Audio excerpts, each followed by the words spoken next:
पौराणिक कथाओं में दिव्य पुरुषों और देवों के आयु की गणना के आधार की अलग-अलग पद्धतियां रही हैं। कहा जाता है कि राम के जन्म के समय उनके पिता दशरथ की आयु 60,000 साल थी। अयोध्या के राजा दशरथ 12-16 की आयु में ही शब्द भेदी बाण चलाने में पारंगत हो गए थे। इसकी पूरे राज्य में खूब तारीफ होती थी। इसके घमंड में आकर वो रोज शिकार खेलते थे।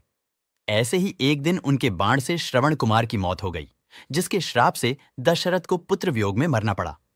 वाल्मीकि रामायण के अनुसार दशरथ जी के पास कौशल्या, सुमित्रा, कैकेयी के अलावा उनकी 300 और पत्नियां थीं। दशरथ को 60,000 साल की आयु में संतान की प्राप्ति हुई थी। सीता और राम के विवाह के वक्त राम जी की आयु सिर्फ 14 साल थी, जबकि सीता जी की मात्र 6 साल की थी।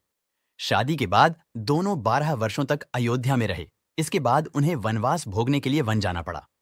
इस समय तक सीता जी 18, राम जी 26 साल के हो गए थे। जब वे वनवास से लौटे तो सीता की आयु 32 और राम जी की उम्र 40 हो गई थी। मान्यता है कि हिंदू कैलेंडर के अनुसार मार्गशीर्ष मास के शुक्ल पक्ष की पंचमी तिथि को भगवान राम और माता सीता का विवाह हुआ था। इसी उपलक्ष्य में विवाह पंचमी का पावन पर्व मनाया जाता है। पौराणिक मान्यता के अनुसार त्रेता युग में इसी दिन भगवान श्री राम और माता सीता का विवाह हुआ था।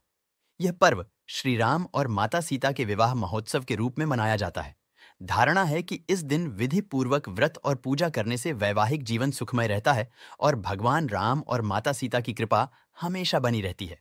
पौराणिक कथाओं के अनुसार राम जी के राज्याभिषेक के कुछ समय बाद ही सीता जी गर्भवती हो गईं और परित्याग के चलते उन्हें वाल्मीकि के आश्रम में जाकर रहना पड़ा। वहीं वन में उनके दोनों जुड़वा बेटे लव कुश पैदा हुए।